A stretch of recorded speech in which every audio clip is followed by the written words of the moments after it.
field and forest, vale and mountain, flowery meadow, flashing sea, chanting bird and flowing fountain, call us to rejoice in thee. O apóstolo João disse: todo aquele que é nascido de Deus vence o mundo. Não é que todo aquele que é nascido de Deus é vencido pelo mundo, mas Deus salva ele no fim. Não, não é isso. É que todo aquele que é nascido de Deus vence o mundo. E quando nós pensamos na perseverança dos santos, o apóstolo Paulo é o melhor exemplo. Não há melhor exemplo nas Escrituras. Quando Paulo estava acorrentado numa masmorra, antecipando a sua execução, nos últimos momentos da sua vida, ele escreveu para Timóteo suas últimas palavras. E é assim que um santo chega no fim. Porque eu já estou sendo derramado como libação, e o tempo da minha partida está próximo. Combati o bom combate, terminei a carreira, guardei a fé. Desde agora está reservada para mim a coroa da justiça, que o Senhor, o justo juiz, me dará naquele dia, e não somente a mim, mas também a todos quantos amam a sua vinda. 2 Timóteo 4, 6 a 8. Paulo estava confiante, não é? Que ele tinha sofrido, e que ele tinha chegado ao fim. Ele tinha certeza: olha, cheguei ao fim, esse é o fim, esse é o ponto final. Eu estou terminando bem. Sabe?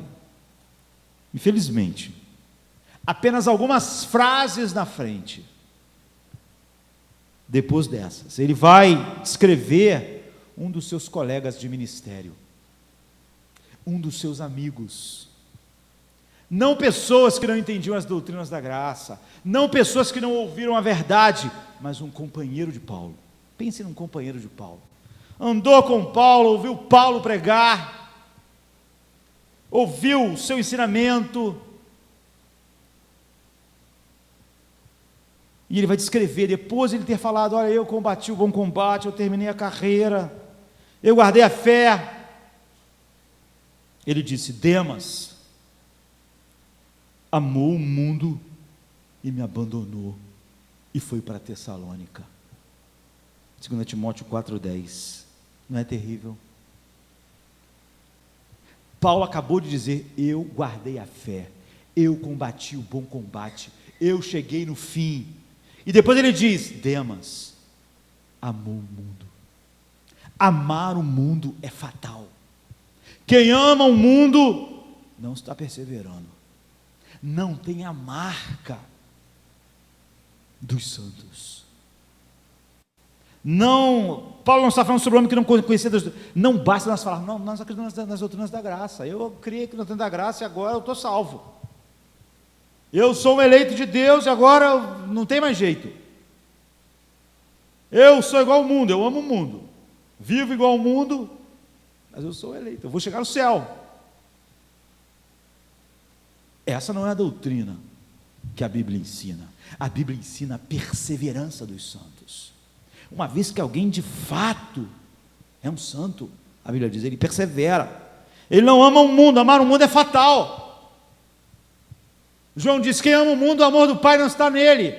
Então é triste nós lermos no mesmo texto alguém que é o melhor exemplo da perseverança dos santos.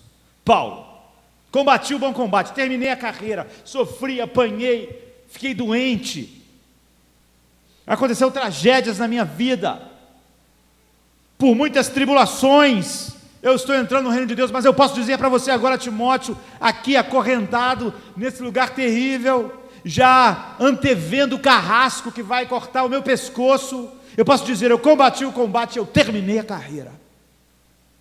Mas, Timóteo, eu quero dizer para você que Demas amou o mundo. Eu imagino como isso é terrível para Paulo, como é terrível para Timóteo, porque Demas e Timóteo eram amigos de ministério, jovens.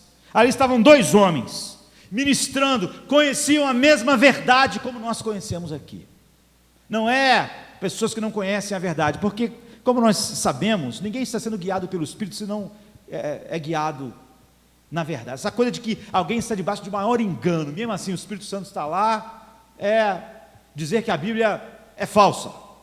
Jesus disse, como nós falamos, em João 16:13, eu enviarei o Espírito Santo para vocês, e Ele guiará vocês em toda a verdade. Ninguém pode estar sendo enganado no engano e estar sendo guiado pelo Espírito Santo. Mas aqui, você vai ver alguém que conheceu as verdades. Mas não basta. Não basta nós falarmos, não há enganos, eu conheço as doutrinas certas. Aqui estavam duas pessoas, Paulo e Demas. Mas Demas amou o mundo. Um resistiu e terminou a corrida. Olhou para frente, para a coroa da justiça. Olhou o alvo. O outro homem abandonou o seu mentor, o seu mestre, Paulo. E nós nunca ouvimos mais sobre Demas de novo. Esta é a última carta de Paulo. É o fim. Sabe, nós não sabemos mais nada a respeito dele. Mas o fato é que as Escrituras terminam dizendo: Demas amou o mundo, amou o presente mundo e me abandonou. Abandonou a verdade. Em Filemão 24, Paulo diz assim: assim como também Marcos, Aristarco, Demas e Lucas, meus cooperadores. Paulo está dizendo: Demas, Lucas são os meus cooperadores, os meus braços direitos, sabe? As pessoas que estão comigo no ministério, pregando, sofrendo. Demas estava lá. Demas aparentemente era um jovem promissor. Ele conhecia as verdades. Ele pregou. Ele sofreu um pouco com Paulo. Ele caminhou com Paulo. Este é um pensamento preocupante. Porque muitas pessoas que conhecem essas verdades da graça de Deus se sentem seguros só por conhecê-las. O que foi dito sobre Demas pode ser dito sobre elas. Ele amou o presente mundo. Ele amou o presente século mau. O problema é que Demas, durante muito tempo, viveu e achou que estava na verdade. Ele inicialmente não era só alguém que se converteu. Nós sabemos quão rigoroso Paulo era. Paulo colocou numa posição de liderança. Paulo colocou ele numa posição que ele podia ensinar, que ele podia testemunhar. Paulo diz: Lucas, Demas, Timóteo, Aristarco são meus companheiros, como Silas. Mas ele não terminou bem, queridos. Não há a marca nele de que todo aquele que é nascido de Deus vence o mundo. Amar o mundo é mortal, é fatal. Nós nunca terminamos bem antes do fim. Não adianta andar um pouco na verdade. Não adianta concordar com a verdade. Não adianta pregar a verdade por um tempo. Não adianta estar focado na verdade se você está aqui, e se você não estiver, você já não está mais. Não adianta Demas andar na verdade enquanto está do lado de Paulo, mas com o coração no mundo. Então há elementos essenciais que devem haver em nós, como marca de que nós somos pessoas que perseveramos. Perseveramos por quê? Porque a graça de fato fez algo em nós. Temos o Espírito que nos guia em toda a verdade, mas essas marcas nada tem a ver com méritos nossos, sabe? Todas elas são marcas da obra da graça em nós. A única coisa que nós podemos ver, por fim, é onde a graça não trabalhou de fato. O apóstolo Paulo diz: combati o bom combate, guardei a carreira, terminei, sabe? Guardei a fé, terminei a carreira, ou seja, eu fiz isso tudo, eu resisti, eu fui até o fim, eu perseverei. Os santos perseveram, os santos vencem o mundo. Mas esse mesmo Paulo diz em 1 Coríntios 15:10: mas pela graça de Deus eu sou o que sou. E diz: mas pela graça de Deus eu sou o que sou, e a sua graça para comigo não foi em vão. Paulo está dizendo, eu combati o bom combate, eu terminei a carreira, mas foi a graça de Deus. É pela graça de Deus que eu sou o que sou, e foi a graça de Deus, e essa graça de Deus em mim, não foi em vão, ela me fez resistir, combater o bom combate, e até o fim. Paulo atribuía a sua resistência não a ele, não às suas capacidades, não à sua firmeza, ele atribuía toda a fidelidade à graça de Deus. Isso é a graça de Deus, é isso que a graça de Deus faz. Todo mundo que está na graça de Deus pode dizer o mesmo, a graça de Deus em mim não foi em vão, porque quando nós olhamos a responsabilidade diante de nós, de vivermos para Deus no mundo mal, de perseverarmos, de chegarmos ao fim da corrida, nós sabemos que só podemos cumprir isso pela graça de Deus. Agora, a graça de Deus tem sido muito mal compreendida na boca de muitas pessoas que acham pregar as doutrinas da graça. E um dos erros mais comuns sobre a graça de Deus é que a graça de Deus é como se Deus, na mente de muitas pessoas, estivesse nos dando uma folga. A graça de Deus é que, olha, como Deus colocou a graça sobre mim, Ele finge que eu não sou o que eu sou. Eu sou trevas, mas a graça de Deus, Ele olha para mim e finge que eu sou luz. Para muitas pessoas, a graça de Deus é o seguinte: eu estou andando pelo caminho largo, mas como a graça está sobre mim, esse caminho largo vai acabar no céu, contrariando o que Jesus disse. Para muitas pessoas, a graça de Deus é caminhar num caminho largo com o mundo e chegar no céu. Quando Jesus disse que é o caminho estreito que leva ao céu, mas as pessoas acham que a graça de Deus é Deus fingir que eu não estou andando no caminho largo, é Deus fingir que eu não ando com o mundo.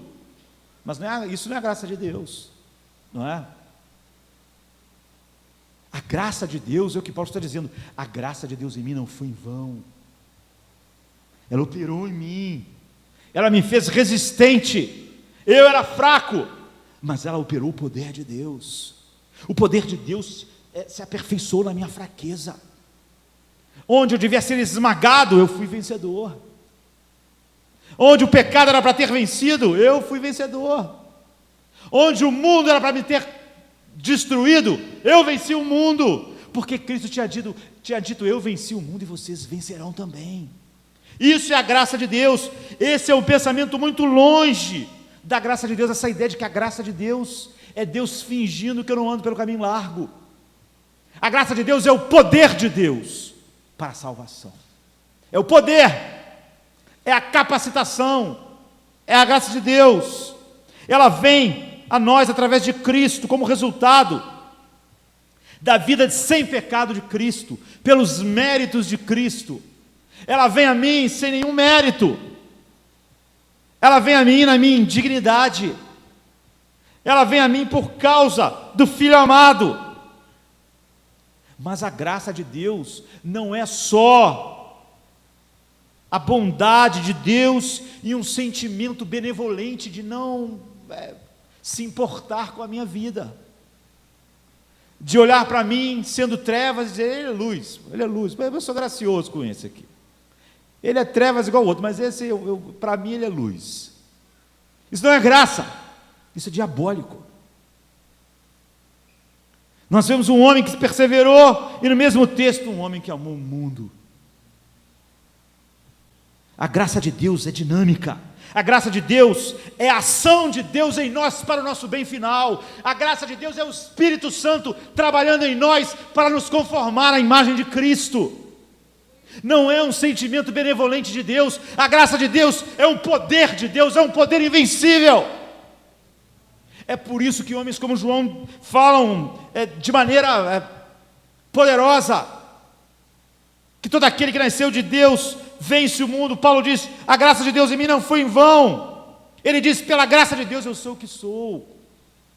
Ele estava falando sobre o quê?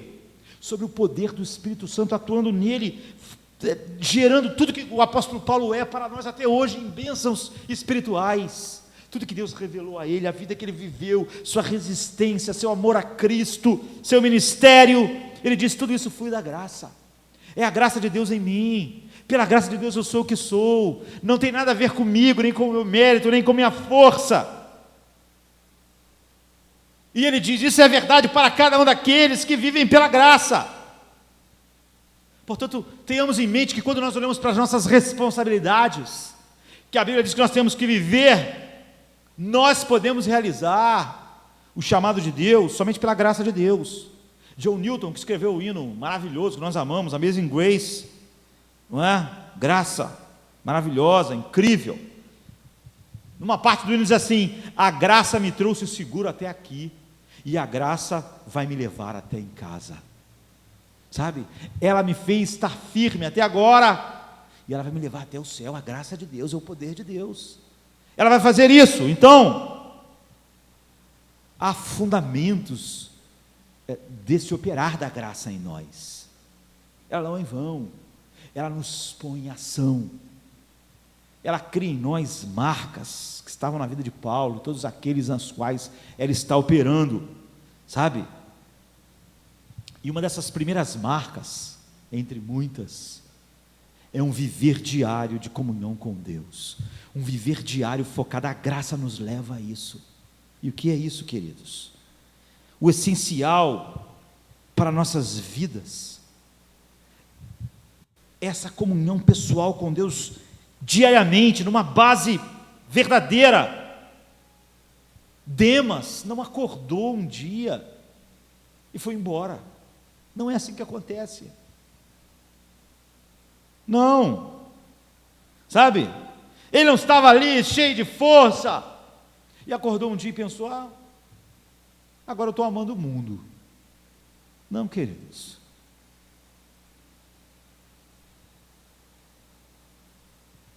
Os filhos de Deus, ele tem um foco diário na comunhão com Deus. Sem foco diário na comunhão com Deus, nós ficamos à deriva. Os navegadores antigos, várias vezes checavam a posição do sol. À noite checavam as estrelas, para saber o seu curso. E aí faziam seus ajustes. Hoje nós fazemos a mesma coisa. Aviões, navios, usam o GPS, se mantém na rota. O piloto, ele não bota lá o avião para voar e fica batendo papo com as pessoas lá, ele continua verificando os instrumentos, verificando a rota. De tempos em tempos ele olha para o GPS, estamos dentro da rota, estamos indo para o lugar certo, as coisas estão certas. Demas amou este mundo. Todos os incrédulos, todos os homens são apaixonados por alguma coisa. Como nós vimos quinta-feira, são os desejos que dirigem os homens. Demas amou o mundo, amava o mundo. 1 João 2,15 disse: não ameis o mundo. Muitas pessoas veem essas advertências como se elas fossem nada. Elas são um retrato de alguém que está indo para o inferno, mesmo se ele for companheiro de Paulo, durante um tempo, durante anos. O novo coração não ama o mundo. Isso é uma marca. Porque nós não podemos amar o mundo. Mas nós, que não amamos o mundo, não deixamos de amar o mundo no vácuo. Esse é o problema de muitas pessoas. Um grande homem do passado pregou uma mensagem que falava sobre o poder expulsivo de um novo afeto. Ninguém consegue ficar vazio, uma casca vazia, sabe? Ninguém. Você, a fim de não amar o mundo, tem que amar Deus. É o que João diz: quem ama o mundo, o amor de Deus não está nele. Você não pode amar o mundo e ficar vazio. Eu não amo o mundo, não amo nada. Não.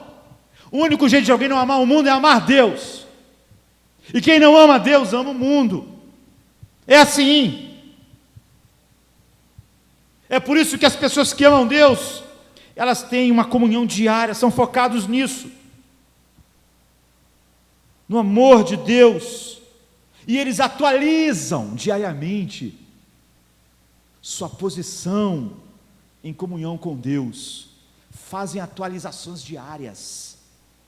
Como o mundo renova a cada dia o seu amor pelo mundo, o Filho de Deus está focado. Nós temos esses aparelhos eletrônicos aqui, né? Volta e meia alguém diz: olha, já saiu uma atualização nova aí, temos que fazer. senão não vai mais funcionar direito. Atualização. Considere as palavras do salmista no Salmo 63:1. Ó Deus, Tu és o meu Deus, eu te busco intensamente. A minha alma tem sede de Ti, todo o meu ser anseia por Ti, numa terra seca, exausta e sem água. Esse cara não ama o mundo. Mas você vê, por que ele não ama o mundo? Não, você não pode não amar o mundo e está vazio. Se seu coração estiver tomado pelo amor de Deus, você não ama o mundo. Ó Deus, Tu és o meu Deus, eu te busco intensamente. A minha alma tem sede de Ti, todo o meu ser te anseia. Numa terra exausta, observe a intensidade dessas palavras. Ele não está dizendo, Senhor, eu leio a Bíblia todo dia, pelo menos um capítulo. Leio um versículo e faço uma oração. É isso que ele está dizendo? Não, não. Há uma intensidade, há uma sinceridade. Eu busco por Ti, eu sinto uma necessidade, a minha alma tem sede de Ti, eu desmaio por Ti. Amor a Deus. Sabe? Isso é mais do que a leitura diária da Bíblia, de um capítulo, uns versículos. Alguém pode levantar o dedo e dizer, não, mas eu nem leio um capítulo para a Bíblia. Pior ainda. O que o texto está nos mostrando é que lê um versículo, eu leio um capítulo, faço uma oração. Não, não. O texto fala sobre uma devoção para com Deus. Embora eu não negue a necessidade de que essa devoção está ligada a uma disciplina de leitura da palavra de Deus, conhecimento da palavra de Deus, oração. Precisamos de um plano, mas a comunhão com Deus é muito mais do que ler alguns versículos, um texto, sabe? Olha o Salmo 42, 1 e 2, como Davi diz, como suspira a corça pelas correntes das águas, assim suspira a minha alma por Ti, ó Deus, a minha alma tem sede de Deus, o Deus vivo, quando eu irei e comparecerei diante de Ti. Novamente Davi no Salmo 27, 4, uma coisa eu pedi ao Senhor, e eu a buscarei, que eu possa morar na casa do Senhor todos os dias da minha vida, para contemplar a formosura do Senhor, e inquirir no seu santo templo. Salmo 27, 4, a beleza, eu quero contemplar a beleza do Senhor, só que Deus não é físico, sabe, a beleza do Senhor não é física, Ele diz, eu quero contemplar todo dia a Tua beleza, Deus. A beleza de Deus é os seus atributos, é a sua santidade, é a sua justiça, a sua pureza, a sua glória. Davi diz, eu quero contemplar todo dia isso, eu quero parar e olhar para a Tua santidade, e olhar para a Tua onipotência, e olhar para a Tua imutabilidade. Eu quero olhar a beleza da Tua justiça, eu quero olhar a beleza da Tua santidade, eu quero Te contemplar. Eu quero olhar para a beleza do que Cristo fez por nós, quero olhar para a beleza de Cristo na cruz, como Ele se humilhou, como Ele é humilde, como Ele abriu mão da coroa no céu e desceu para uma coroa de espinho. Eu quero todo dia olhar para essas coisas e ficar admirando a beleza disso tudo. Eu quero olhar a Sua beleza, eu quero contemplar a Tua beleza, eu quero ter comunhão contigo. É isso é amar a Deus. Paulo dizia uma coisa, sabe, que eu desejo conhecer mais de Cristo. Paulo amou. É por isso que ele não amou o mundo. Ninguém deixa de amar o mundo no vácuo. Demas amou o mundo. A Bíblia diz, a doutrina diz que os santos perseveram, e essa é uma característica, esse amor a Deus. Quando o amor do Pai não está em nós amamos o mundo. E João diz, se alguém ama o mundo, o amor do Pai não está nele. Você não fica no vácuo. Algum amor, alguma coisa está dominando o seu coração, sabe? Aqui a Bíblia está falando sobre gastar tempo com Deus. Nós vamos à Bíblia, mas nós, mais do que lemos um capítulo, já li meu capítulo hoje, agora uma oração. Não, nós queremos contemplar a beleza de Deus. A beleza de Deus na face de Cristo. Sua misericórdia, Seu amor, Sua graça, Sua justiça, a beleza do Deus manifestada no céu, a beleza de Deus manifestada no inferno, a beleza de Deus manifestada no Seu amor, a beleza de Deus manifestada na Sua ira. Nós queremos contemplar, nós queremos nos deliciar com a beleza de Deus, que não é física, a beleza dos Seus atributos. Sabe, Senhor, eu quero passar esse tempo contigo, eu quero contemplar a Tua beleza, eu quero que a Tua beleza e essas verdades me ensinem, me incentivem, me inspirem, que a Tua graça me carregue, que eu possa dizer no final do dia, no final do mês, no final do ano, no final da vida, combati como combate, terminei a carreira, mas, contudo não eu, mas a graça de Deus em mim, porque a graça de Deus em mim não foi em vão, antes ela operou com poder. É isso, essa é uma das marcas, sabe? Ouvir Deus falar, Deus, fale comigo agora, mostre os caminhos maus. É clamar como o salmista no Salmo 88, versículo 4, ó Deus, por que esconde a tua face de mim? Eu quero contemplar a tua face hoje, eu quero interagir com Deus, é o que nós queremos fazer, isso é amar Deus, o oposto de amar o mundo, sabe? E isso é ir a Deus, fazer as atualizações diárias, é diariamente, fazer as correções no nosso GPS, é fazer a aplicação disso na vida, para que as pessoas vejam a beleza de Deus. Eu vi há pouco tempo, li um grande homem de Deus falando exatamente, descrevendo na vida dele, algo que se encaixa perfeitamente aqui. A mulher dele estava com câncer terminal, não tinha jeito, sabe? E ele disse: eu estava perdendo o amor da minha vida, perdendo. E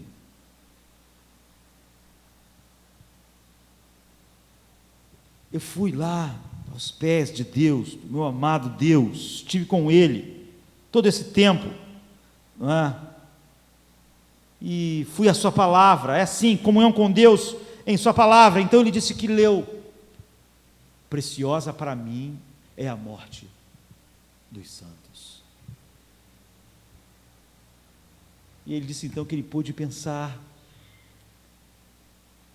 O filho dele tinha viajado uma vez, ficado um ano fora. E ele disse que ficou ansioso quando estava perto do seu filho chegar, esperando seu filho. Então ele disse que nesse momento na presença de Deus, ele lendo a palavra de Deus, ele disse: Deus anseia pelos seus filhos voltarem para casa, pela morte dos seus filhos, como eu ansiei pelo meu filho voltar da viagem, fiquei esperando, fui ao aeroporto. A Bíblia está dizendo: preciosa aos olhos do Senhor é a morte dos seus santos. É assim, Deus está esperando a minha esposa como eu esperei meu filho. Que coisa maravilhosa, isso é maravilhoso, isso é de fato estar em comunhão com Deus, sabe? Ele diz: isso está acontecendo no coração de Deus agora que a minha esposa está perto de partir, eu estou ansioso para recebê-la, é preciosa. Mas e para minha esposa? Como será para minha esposa? Ele diz que estava lá com a sua Bíblia, com Deus, e a Bíblia diz assim: à destra de Deus há delícias perpetuamente. Minha esposa então está indo para delícias perpetuamente, na contemplação da face de Deus. Então, quer dizer que para Deus está ansioso esperando ela chegar. Para ela vai começar a se deliciar perpetuamente à face de Deus. Mas e para mim, que vou ficar sem o amor da minha vida, que estou perdendo o amor da minha vida? Então, em 1 Tessalonicenses 4,13, ele disse: e eu já vi Deus, preciosa é a morte dos seus santos, já vi a minha esposa, delícias perpetuamente, mas e eu? E a Bíblia diz assim: para que vocês não se entristeçam como aqueles que não têm esperança. Ele disse: pronto, para mim, eu jamais vou sentir a tristeza como o mundo, eu estou cheio de esperança, a esperança do Evangelho. Então ele disse que meses depois sua esposa partiu, e ele nunca sentiu essa coisa que muitas pessoas crentes, às vezes pastores pregam, aquele tempo que eu senti raiva de Deus, ou aquela coisa: Senhor, por quê, não sei o quê, pessoas fazendo dramas no cemitério. Ele sofreu, mas não como o mundo sofre. Ele sabia que para Deus Deus estava ansioso para a chegada da sua esposa, não é? Preciosa para Deus é a morte dos seus santos. Para ela, a destra de Deus, há delícias perpetuamente. E para mim, não me entristeço como aqueles que não têm esperança. Então ele não experimentou inutilidade. É isso que comunhão com Deus faz. É isso que é de fato estar numa relação com Deus em sua palavra. Faz toda a diferença. Você pode, como Demas, ouvir. Mas alguém que está numa relação de amor com Deus, com a sua palavra, mesmo nas coisas mais agudas, como esse homem, isso faz toda a diferença. Então ele disse que semanas depois estava útil, fazendo o que devia fazer, para a glória de Deus, enquanto Deus não o chamava também para a mesma coisa. Isso é amar Deus, isso é ter comunhão diária com Deus. Você faz esses ajustes. Ele, naquela hora de tristeza, se não tivesse esse GPS, não é? Esses marcos, não podia fazer os ajustes. Em segundo lugar, é se apropriar diariamente do Evangelho. As pessoas que perseveram, uma das marcas é que elas se apropriam diariamente do Evangelho. Essa é essencial, essa apropriação do Evangelho diária. Apesar de nós colocarmos isso em segundo lugar, isso nós devemos destacar em primeiro lugar, sabe? Ou seja, nós temos um tempo diário de comunhão com Deus real, mas sempre baseados no Evangelho. Nós somos pecadores, e somente pelo Evangelho em Cristo nós podemos ir a Deus. E nós todo dia estamos diante de Deus, como aquele pecador que orou em Lucas 18:13, Deus, se propício a mim pecador. Deus misericordioso, receba, tenha comunhão comigo com base nos méritos de Cristo. Por que isso é importante? Todo dia eu ainda preciso de misericórdia, mesmo perseverando, ainda há pecados. Nós sempre somos um objeto da graça de Deus. É importante e é fundamental se apropriar todo dia do Evangelho. O Evangelho é uma coisa que os incrédulos precisam ouvir. Vou pregar o Evangelho para os incrédulos, precisa do Evangelho. Nós que já estamos no reino de Deus não precisamos do Evangelho. Nós precisamos do Evangelho todo dia. Paulo diz em Efésios 2:18, porque por ele ambos temos acesso ao Pai no mesmo Espírito, todos os dias. Nós não podemos ir diretamente a Deus, nós temos que ir em Cristo.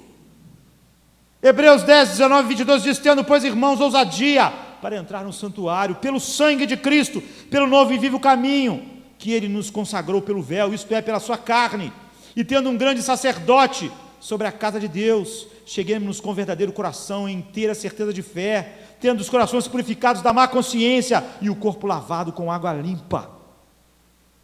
Nós temos que aprender a viver pelo Evangelho todos os dias em nossas vidas, e isso é fundamental, porque nós tendemos a achar que nós entramos no reino de Deus pelo Evangelho, pelos méritos de Cristo, pela graça de Cristo. Mas o que acontece? Satanás nos ataca, Satanás nos acusa, nós mesmos vemos pecados ainda em nossas vidas, então nós pregamos o Evangelho para nós mesmos. Isso faz parte da nossa perseverança. Nós pregamos o Evangelho para nós mesmos, nós lembramos do Evangelho. Deus me aceita em Cristo, eu pressiono em direção, a graça opera em mim, mas eu não comecei na graça, e agora a minha obediência que me faz aceitável a Deus, o que me faz aceitável a Deus ainda é Cristo. Paulo diz em Gálatas 2:20, estou crucificado com Cristo, já não sou mais eu quem vive, mas Cristo vive em mim, e a vida que agora vivo na carne, vivo na fé do Filho de Deus que me amou e deu a si mesmo por mim.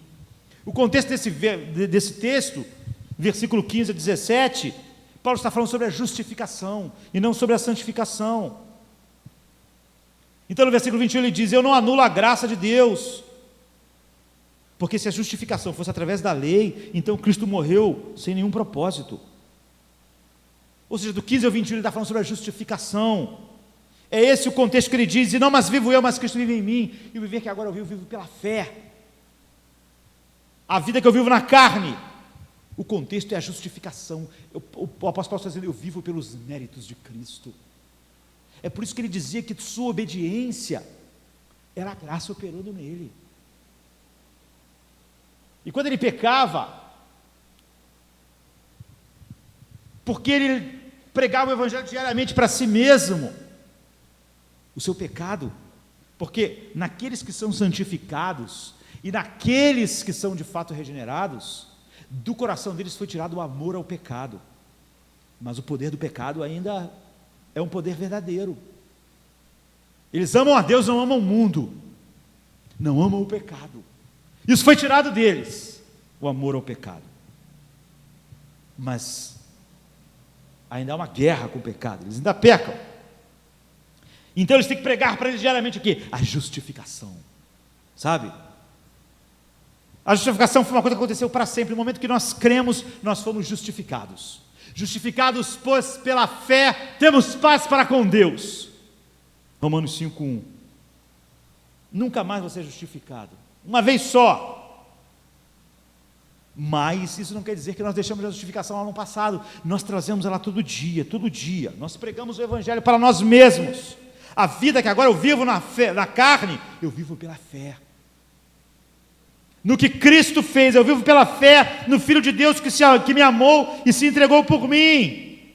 Então a justificação continua na minha vida ponto a ponto. Ou seja, apesar dela ter sido feita uma vez por todas, todo dia eu lembro: eu sou aceito por causa daquilo, eu sou aceito na cruz, eu vou a Deus pelos méritos de Cristo. Isso acaba com as acusações de Satanás, mesmo quando nós caímos e pecamos. Ele está vendo, você pecou, e nós falamos: nós confiamos no sangue de Cristo, e nós reajustamos tudo, nós continuamos firmes. Não foi um evento passado, mas é uma realidade presente. Eu vou ser aceito por Deus para sempre, por causa do que Cristo fez. E é assim que eu pressiono em direção à santificação, não para ser aceito. Eu sou aceito em Cristo, sou justificado em Cristo, porque nós temos o perigo de acreditarmos que fomos aceitos em Cristo lá no passado, mas que agora nós temos que ser aceitos pelo nosso desempenho. E isso é sair do ajuste, é esquecer o evangelho.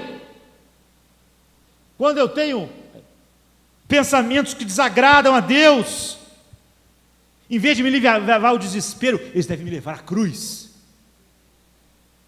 Eu não devo pensar: Deus não vai me aceitar agora. Esses pensamentos entraram aqui na minha mente. Isso é escorregar do evangelho, porque Deus não me aceita por causa dos meus pensamentos agora. Os meus pensamentos são puros e se deleitam na pureza, porque eu tenho uma nova mente. E pensamentos que não são puros me incomodam. Eu odeio o pecado. Mas a minha ida a Deus não está baseado no meu desempenho. Isso é fundamental, porque nós queremos ganhar as bênçãos de Deus. É por isso que muitos crentes às vezes pensam assim: estou vivendo uma vida correta, por que está acontecendo isso comigo? Porque ele achou que em algum momento Deus faz coisas por ele pelo que ele faz. Ou então, quando acontece alguma coisa difícil na vida de alguém, alguém diz assim: também aquela pessoa não está vivendo certo. Mas aquilo acontece com pessoas que estão servindo a Deus e com pessoas que não estão servindo. Paulo vai morrer e Demas vai ficar vivo. Mas Paulo combateu o bom combate e Demas amou o mundo. Mas nós escorregamos do evangelho para o desempenho. Você foi justificado, foi declarado justo. Todos os dias você prega o evangelho para você mesmo. Quando você vai a Deus, você ainda vai revestido com a justiça de Cristo. Daqui a 1 bilhão de anos, você vai estar diante de Deus por causa da justiça de Cristo. Nem no céu, quando não houver mais pecado nenhum, você vai estar baseado na sua justiça. Nem daqui a bilhões e bilhões de anos você vai chegar a Deus em você mesmo. Você vai sempre chegar ao Pai pela justiça de Cristo. É o Evangelho, é o Evangelho, é o Evangelho. Mas para a maioria dos cristãos, chega uma hora que vira relação de desempenho. Não, você tem que se apropriar do Evangelho todos os dias. Comunhão com Deus, se apropriar do Evangelho todos os dias. Sabe? Isso impede orgulho espiritual. Quando você vive uma vida de obediência, você não pensa, agora Deus tem que fazer algumas coisas para mim. Porque quando você esquece o Evangelho, gera duas coisas. Ou você tem uma noção deturpada do pecado, ou você tem desespero. Ou você tem orgulho espiritual, ou desespero. Há um monte de pessoas assim. Elas não pregam o Evangelho para elas mesmas, elas não lembram do Evangelho. Então, no final do dia, se elas vivem para Deus, elas não dizem igual John Newton, a graça de Deus me fez chegar até aqui. Elas não dizem igual Paulo, pela graça de Deus eu sou o que sou. E a graça de Deus em mim não foi em vão, ela me fez perseverar, me fez obedecer. Não, ela acha que obedeceu e agora está merecendo alguma coisa de Deus. Ou então, quando ela peca, ela se enche de desespero. Esqueceu o Evangelho. Então, comunhão profunda com Deus, pregação do Evangelho. Nós temos que ir depressa, o tempo está acabando, não é? Em terceiro lugar, eu queria falar pelo menos 4 marcas. É um compromisso diário como um sacrifício vivo. As pessoas que amam a Deus, que são como Paulo, não como Demas, vivem isso. É essencial. Paulo diz assim em Romanos 12, 1: rogo-vos, pois, irmãos, pelas misericórdias de Deus, que ofereçais os vossos corpos como um sacrifício vivo, santo e agradável a Deus, que é o vosso culto racional. Em outras versões, vosso culto espiritual. Diariamente, você vê que todas essas coisas que nós estamos falando são diárias. Diariamente a comunhão com Deus, como Davi mostra. Diariamente pregar o Evangelho. Diariamente os nossos corpos como um sacrifício vivo. Paulo usou uma palavra, sacrifício, para nos levar ao Velho Testamento. E é óbvio que ele está se referindo ao único sacrifício que estabelece plenamente isso aqui, os vossos corpos como um sacrifício vivo, que era o holocausto, porque existiam muitos sacrifícios no Velho Testamento, mas muitos sacrifícios eram diferentes do holocausto. O holocausto era único, ele era totalmente para Deus. O holocausto tinha que queimar totalmente no altar. Havia sacrifícios que parte da carne ficava para o sacerdote. Havia sacrifícios que parte da carne ficava com a pessoa que tinha levado, para a família. Mas o holocausto não. O holocausto tinha que ser todo consumido diante de Deus, sobre o altar. Ele era diferente dos outros. O animal inteiro, tudo tinha que ser consumido. Ou seja, ele significava não só expiação de pecado, mas total consagração. Nada para o homem, tudo para Deus. Nada para o ofertante, tudo para Deus.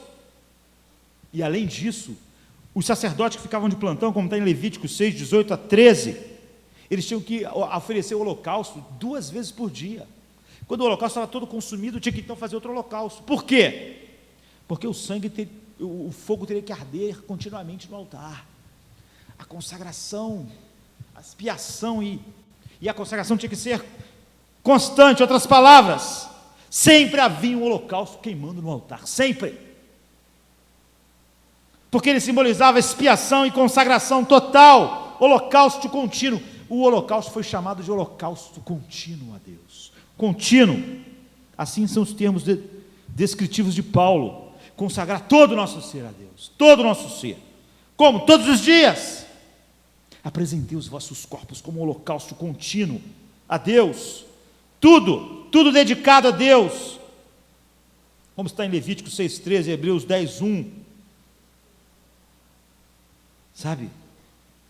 Quando nós nos relacionamos com Deus numa relação baseada em obras, nós queremos algo para nós pensamos, não, alguma coisa, eu mereço alguma coisa aqui, estou vivendo para Deus, estou fazendo, as pessoas oram fazendo cobranças a Deus, conversa com o pastor, cobrando, pastor, por quê? Paulo sofreu, apanhou e disse, não eu, isso aqui é a graça de Deus em mim, não sou eu. Essa relação verdadeira dos santos que perseveram e todo santo persevera, ela nunca escorrega para a obra. Ela é consagração a Deus, sabe? Nós nos oferecemos como um sacrifício vivo e não queremos nada de volta, porque é o holocausto. O holocausto era tudo para Deus. Deus, a minha vida está sendo consumida, eu estou apanhando de cidade em cidade. Paulo vai dizer aqui, num texto, Paulo velho, estou acabado. Mas é isso, o holocausto está sendo consumido. Eu estou me oferecendo meu corpo como um sacrifício vivo. Minha vida, minha mente, minha boca. E não vai ficar nada para mim, porque não eu, mas a graça de Deus comigo. Muitas vezes, sabe, nós podemos dizer em momentos de culto, no momento de espiritualidade exacerbada, Senhor, todo o meu ser é teu, meu corpo, minha mente, meu serviço, meu dinheiro, tudo sobre mim, Deus, tudo, eu consagro tudo a Ti. Nós cantamos isso hoje. O ar que eu respiro, tudo que sou, para a Tua glória. O ar que eu respiro quer dizer cada batida do coração, cada inspiração, para a Tua glória eu ofereço. É isso, é isso, é isso. Então nós vamos para casa. Então, nós descobrimos que o nosso dinheiro não é tão assim para a glória de Deus como nós tínhamos sentido lá na hora do culto. Nem nosso corpo, nem nosso tempo. Paulo está dizendo então, diariamente faça isso, não no culto. Amanhã de manhã, segunda-feira, holocausto vivo. Terça-feira, holocausto vivo. Tudo para Deus, tudo para Deus, tudo para Deus. Todo dia então, primeiro ponto, comunhão com Deus. Nós vimos o que a comunhão é, quão profunda ela é. Segunda coisa, pregar o evangelho para nós. Terceira coisa, se oferecer a Deus como um sacrifício vivo, os vossos corpos como um sacrifício vivo. Não é como muitas vezes a gente faz. Outro dia eu estava vendo alguém dizer, que deu algo para alguém, deu um carro, para aquela pessoa, precisamos tirar carro, pessoa da família, pessoa, pô, você está sem carro, está complicado, vou dar o carro, deu o carro. Mas depois de um certo tempo, aquela pessoa, um ano depois, tinha que viajar, e não ia voltar. Então a pessoa vendeu o carro, tinha como levar o carro. Vendeu o carro, aproveitou o dinheiro para ajudar na viagem. Aí a pessoa que deu o carro ficou pensando, pô, deu o carro, agora vendeu, ficou com dinheiro. Se não tinha dado o carro, por que você esperava que quando o carro fosse vendido, alguma coisa voltasse para você? É isso que Paulo está dizendo, é isso que era o holocausto. Nada, nada, nada. O cara não dava o holocausto e ficava ali na beirinha. Será que vai sobrar alguma coisinha no fim? Estou com uma fome, essa carne queimando. Não, deu.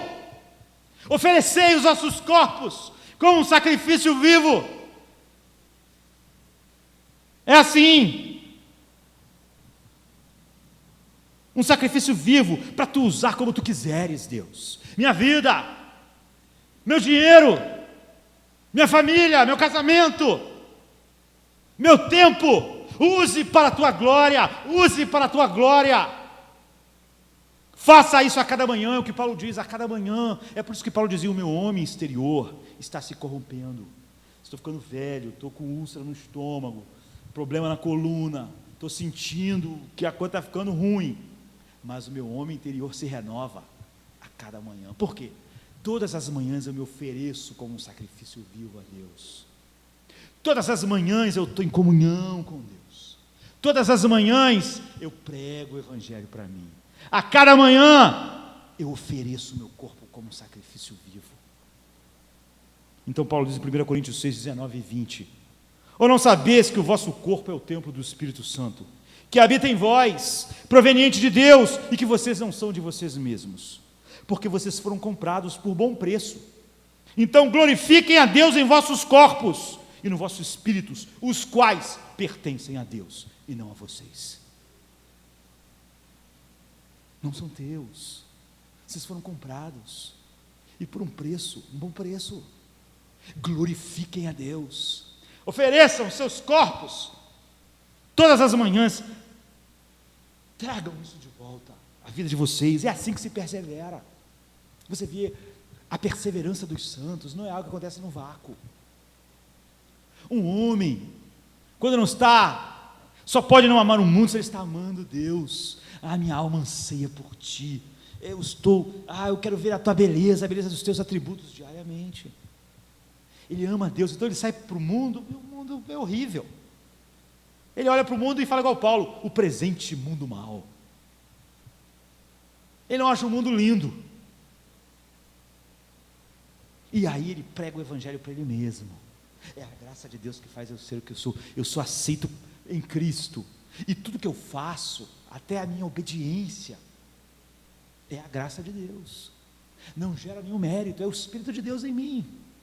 Pela graça de Deus eu sou o que eu sou, e a graça de Deus em mim não foi em vão. Eu estou andando pelo caminho estreito, mas é a graça de Deus. A graça de Deus é isso, é o poder de Deus para viver. Em terceiro lugar, diariamente oferecer o corpo como um holocausto vivo, total, contínuo. Sabe? Em nossos corações, em nossas emoções, em nossa realidade. Esse é o seu dever. Nós não somos mais nossos corpos, nossos espíritos são de Cristo. Glorifiquem, pois, a Cristo. Você não é seu. Você não tem escolha, mas não é assim que Paulo diz. Eu acho isso maravilhoso. Paulo podia simplesmente dizer isso, lá em Romanos 12, porque essa é a verdade. Ofereçam vossos corpos como sacrifício vivo, como nós vimos lá no outro texto, porque vocês foram comprados, tal. Mas Paulo coloca bases muito mais profundas, bases de amor, bases que Demas, amando o mundo, não podia acontecer. Paulo diz assim: rogo-vos pelas misericórdias de Deus, que vos apresenteis como um sacrifício vivo. Você viu o que ele usa? Ele está dizendo, sabe, como na história de Filemão, né? E Onésimo. Onésimo era um escravo, todo mundo aqui já leu 1000 vezes o livro de Filemão, porque estou a ser pequenininho, né? Onésimo é um escravo que fugiu de Filemão, que era servo de Deus, tinha sido discipulado por Paulo. Onésimo fugiu, era escravo, fugiu, roubou Filemão, não é? E lá, em sua fuga, no meio da sua fuga, encontrou com Paulo e se converteu também. Olha agora o problema, não é? Então, Onésimo tinha que voltar, mas ele tinha roubado, viajado, fugido, e Paulo vai mandar então Onésimo de volta para Filemão. Sabe, Paulo, em Filemão 8:9 diz: por isso, ainda que eu tenha em Cristo grande confiança para te mandar o que te convém, Filemão. Paulo está dizendo o seguinte: eu, como ministro do Evangelho, preguei o Evangelho para ti, te discipulei, eu tenho grande confiança de mandar você, receba Onésimo de volta. Ele vai pedir perdão, ele está arrependido, ele é um homem de Deus agora, ele te roubou, ele era escravo, ele fugiu, mas agora receba ele como irmão. Eu te falo isso, você tem que fazer isso. Paulo podia fazer isso, ele diz: por isso ainda, tenha em Cristo grande confiança para te mandar o que te convém, te dar uma ordem aí. Você, como servo de Deus, tem que fazer isso. Mas, todavia, eu te peço, por amor, sendo eu tal como sou, Paulo, o velho, que agora também prisioneiro de Cristo, que receba ele com amor, por amor. Se você receber só porque eu estou dizendo que um crente tem que receber ele, você vai estar recebendo ele pelos motivos errados. O certo é esse mesmo. É eu dizer: Filemão, você não tem escolha. Se você é servo de Deus, receba ele, que te roubou e fugiu. Receba ele em amor e viva com ele como seu irmão. Mas em vez disso eu vou te dizer: receba ele com amor, receba ele por amor. É a mesma coisa, Paulo está dizendo para nós: rogo a vocês, pelas misericórdias de Cristo, que vos apresentei. Eu podia simplesmente dizer: vocês foram comprados, vocês não são de vocês mesmos. Apresentem os vossos corpos como um sacrifício vivo, mas eu vou dizer uma coisa para vocês, mais poderosa. Rogo a vocês pelas misericórdias de Deus. O que ele quer dizer com isso? Leia, sabe, os 5 primeiros versos de Efésios 2, a Bíblia diz: nós estávamos mortos em nossos delitos e pecados, nós estávamos indefesos, nós éramos presas de Satanás, nossos corações eram maus, nós éramos filhos da ira, nós éramos iguais a Satanás, merecíamos o inferno, nós não estávamos doentes, nós estávamos mortos, nós éramos escravos do mundo, escravos de Satanás, escravos das paixões da carne, nós éramos por natureza filhos da ira. Então Deus chegou com sua misericórdia. Deus era para ter lançado a gente no inferno há muitos anos. Então Paulo diz: mas Deus, sendo rico em misericórdia, por causa do seu grande amor, porque nos amou em Cristo, nos salvou. Você vê, vocês eram filhos da ira e foram objetos da misericórdia de Deus. Vocês fizeram tudo para Deus jogar vocês no inferno em sua justiça. Ele não fez isso, mas por suas muitas misericórdias com a qual Ele nos amou em Cristo. Se você é alguém que diz: eu era filho da ira, eu mereci o inferno, eu estava morto em delitos e pecados, eu era escravo de Satanás, escravo do mundo, escravo das paixões, escravo da carne, mas Deus em sua misericórdia me salvou. Paulo está dizendo assim: se você diz isso, então rogo a vocês por essas misericórdias, se você sente que isso é verdade, apresente os vossos corpos como um sacrifício vivo a Deus. Testemunhe para o mundo de que vocês de fato viram a graça de Deus em sua misericórdia, sabe? Porque quando vocês fizerem isso, vocês não vão dizer: bem, estou fazendo o meu dever. Não, vocês vão estar dizendo: a misericórdia e o amor de Deus me levam a isso. Ou seja, Paulo está dizendo, essa é a resposta espontânea dos corações que amam a Deus, apresentar-se a Deus como um vivo sacrifício. Estamos falando de comunhão com Deus, estamos falando de ser abraçado pelo amor de Deus, e abraçar o amor de Deus em sua misericórdia, em sua graça, que nós vemos no Evangelho. Então o apóstolo João diz em 1 João 4,10, diz que Deus manifestou o seu amor por nós, enviando o seu Filho como propiciação pelos nossos pecados. Paulo está dizendo, por isso, se vocês conseguem ver o amor de Cristo, a misericórdia de Cristo, então apresentem os vossos corpos diariamente, lembrem de todas essas coisas, sejam renovados, apresentem vossos corpos como sacrifício vivo. Isso vai ser diferente para cada um de nós. Para Paulo, era ir para a cadeia, de cidade a cidade apanhar. Amanhã você não vai apanhar de cidade em cidade, nem para a cadeia talvez, sabe? Não é igual para cada um de nós. Apresentei nossos corpos como um sacrifício vivo, em essência é a mesma coisa, tudo para a glória de Deus.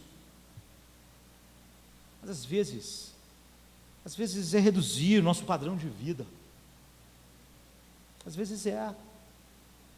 Eu sei que isso parece até um crime em nossos dias, para podermos ter tempo.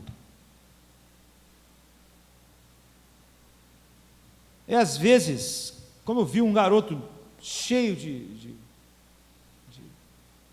possibilidades, escolher um emprego com uma remuneração inferior, para que ele tivesse tempo para o ministério, que ele sentia que Deus estava colocando ele. É mil maneiras diferentes, mas é olhar cada aspecto da vida de uma maneira em que Deus seja glorificado. Não por nós não sermos de nós mesmos, não somos, isso é claro, lá está o texto, fostes comprados por um bom preço, não fomos, pelas misericórdias de Deus. E por último, uma firme crença na soberania de Deus. A vida é difícil para nós. Se você viveu muito tempo, se você viveu pouco, quanto mais nós vivemos, mais nós vemos que a vida é difícil, dolorosa. Nós precisamos diariamente crer na soberania e no amor de Deus, nessas duas coisas. Não basta acreditar na soberania de Deus, mas na soberania e no amor infinito de Deus por nós. Lamentações 3, 37, 38 diz: quem é aquele que diz, se assim acontece, quando o Senhor não o mande? Isso é o seguinte, ele está dizendo, essa passagem é maravilhosa, que aquilo que as outras pessoas nos fazem, só fazem porque Deus permitiu. Portanto, Deus controla até o que as pessoas fazem. Alguém ia matar Paulo, mas Paulo sabia que quem ia matar ele não estava fazendo aquilo fora da permissão de Deus. Sabe? Esse texto afirma a soberania de Deus sobre a ação das pessoas, porque às vezes a gente diz Deus é soberano. Quando alguém vem e nos ofende ou nos faz alguma coisa ruim, nós reagimos como se Deus não tivesse sido soberano sobre aquilo. Mas quando as pessoas estavam cravando Cristo na cruz, a Bíblia diz, o apóstolo Pedro, segundo a determinação e o conselho de Deus, as ações daquelas pessoas. Quando você não acredita que Deus controla soberanamente a ação das pessoas, você se torna amargo. Paulo pregava e alguém dizia: esse cara aí é desprezível, esse cara aí não tem poder nenhum. Paulo não achava que aquela pessoa estava além da soberania de Deus. Ele não achava que aquilo estava fora do controle de Deus. Então aquilo não deixou ele amargo.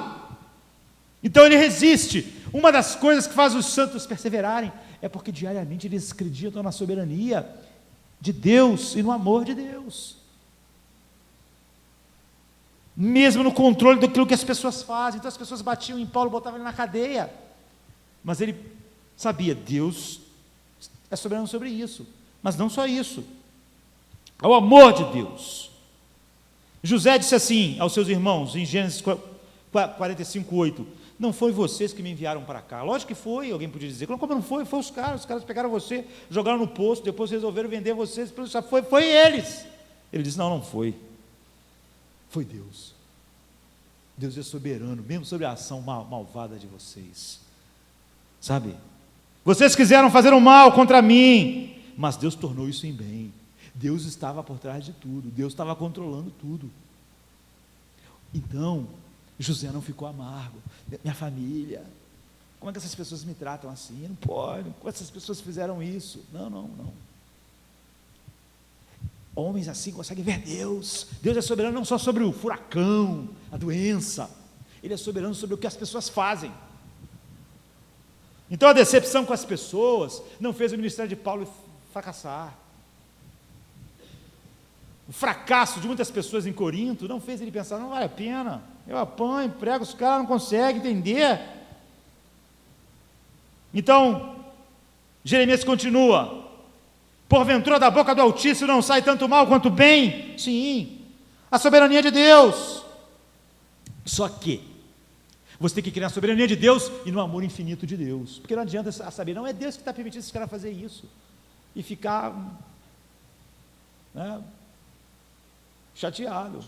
Você continua na soberania, mas não consegue ver o amor. Então, 1 Tessalonicenses 5,18 diz, dê graças a Deus em todas as circunstâncias. Isso é seguido porque esta é a vontade de Deus em Cristo Jesus para vocês, dar graça em todas as circunstâncias. Dê graças a Deus, essa é a vontade de Deus. Ele está falando sobre a vontade moral de Deus. No 4 ele tinha dito assim, esta é a vontade de Deus, que vos abstenhais da prostituição. Agora está dizendo, essa é a vontade de Deus, que vocês deem graças em todas as situações. Mas como? Ele diz, porque esta é a vontade de Deus em Cristo Jesus para convosco. Então é uma ordem. Então você pode dizer assim, e isso não basta, não é isso que está mandando. Você pode cerrar os dentes quando alguém te fizer mal, ou quando acontecer coisas ruins, e dizer, Senhor, eu não estou sentindo gratidão nenhuma. Não estou sentindo. Mas você disse para me dar graças. Por isso eu estou dando graças. Eu não estou me sentindo agradecido. Mas você falou para dar graça, então, eu ganho graças a ti. Isso é não fazer o que Deus mandou, isso não é dar graças. Dar graças é se sentir agradecido. Mas como é que eu posso me sentir agradecido se aquela pessoa me fez mal, ou está acontecendo coisas ruins? Eu tenho que juntar todos os dias a soberania e o amor infinito de Deus. Pela fé, é o que Paulo diz em Romanos 8, 28 e 29, Deus faz com que todas as coisas cooperam para o seu bem, mas que bem? Não é que tudo que acontece vai acabar no aumento do meu salário, ou vai acabar no... Não! Ele tinha dito qual era o bem. No versículo 29, conformar vocês à imagem de Cristo. Ele vai fazer tudo cooperar para vocês serem parecidos com Cristo cada vez mais. Essa é a vontade de Deus, é isso que Deus está procurando em todas as situações. A sua soberania é operada pelo seu amor infinito para nos fazer parecidos com Cristo. Aí está o motivo da gratidão.